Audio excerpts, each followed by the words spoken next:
Hello, good evening. I'm Dr. Lamba. Yesterday we started talking about insulin. मैंने कल insulin पे बात शुरू की थी, तो उसी को मैं रिज्यूम करूंगा. इंसुलिन में it is basically diabetologist choice, but जो इम्पेंडिंग कंडीशंस हैं, जो प्रॉब्लम्स पेशेंट फेस कर रहा है, उसकी फास्टिंग ज़्यादा आ रही है, तो बेजल से भी, जैसे मैं कह रहा हूँ, स्टार्टिंग का इंसुलिन बेजल ही होना चाहिए. बट अगर बहुत ज़्यादा हाई शुगर्स हैं तो पहले हमें उन्हें इंट्रावीनस इंसुलिन से 100 ml सलाइन में डाल के कंट्रोल करके पेशेंट को एक बार नॉर्मल लेवल्स पे ला के, जैसे पेशेंट अगर बाई चांस नॉर्मल है, he is not into diabetic ketoacidosis नहीं है, उसको सीवियर इमरजेंसी वाला नहीं है, लेकिन रीडिंग उसकी 400 300 400 500 600 ऐसे है, लेकिन उसे कीटोएसिडोसिस अभी नहीं हुआ, तो ऐसे पेशेंट को आप इनिशियली इंसुलिन ड्रिप में लगवा के कंट्रोल करा के, और उसको आप एक कम से कम बेजल इंसुलिन पे जरूर डालिए. और अगर से आपको लगता है कि एक बार के इंसुलिन से बेजल से जो है पूरे दिन का, basal basically controlling fasting sugar, लेकिन जो पोस्ट प्रेंडियल खाने के बाद की है वो उससे नहीं कंट्रोल होगी, तो आपको ट्वाइस ए डे वाला इंसुलिन मिनिमम यूज करना पड़ेगा.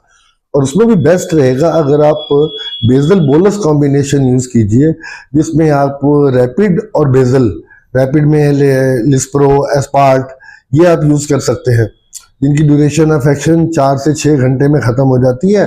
खाने से पहले लगाया, खाने के बाद की शुगर तक उसने कंट्रोल रखा, और बिफोर नेक्स्ट मील आप फिर इंसुलिन लगा लीजिए. पर दिन में 3 बार तो ये लगाना पड़ेगा आपको बोलस, और रात को सोते समय बेजल लगाना पड़ेगा, तब control. But I will tell you, this is the most excellent diabetic insulin using basal bolus. हाँ, फाइनेंशियल कंस्ट्रेंट्स हैं, पैसे की प्रॉब्लम है, या कन्वीनियंस की दिक्कत है, या पेशेंट वैसे बहुत बच रहा है इंसुलिन के, तो नाम से ही हमारे मुल्क में लोग बहुत भागते हैं, मुझे समझ क्यों नहीं आता.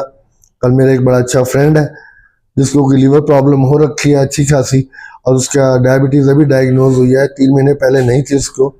11.5 उसका HbA1c आ रहा है. He is not ready to take insulin. अगले ने मुझसे बात नहीं करी. आप ये सोचिए, आई डोंट नो क्यों इंसुलिन फोबिया इतना ज्यादा है लोगों में, जबकि मैं हमेशा बोलता हूँ insulin is a wonder drug. हाँ, इंसुलिन लगाने में पेन यूज कीजिए, डोंट यूज द वाइल, ये मेरी राय है आपको. पेन में एक्यूरेट डोज जाती है, पेनलेस होता है, 32G नीडल होती है, नीडल का टच कांटे से भी बिल्कुल. मैं तो जब फर्स्ट टाइम अपना पहला, कल मैं आपको, परसों में आपको मैं डेमोन्स्ट्रेशन दूंगा एक डमी कि किस तरह से इंसुलिन लगाते हैं, क्योंकि यूजली इंसुलिन के साथ कई लोगों को वहाँ गांठें बन जाती हैं जो ये सिरिंज से भर के लगाते हैं, या जो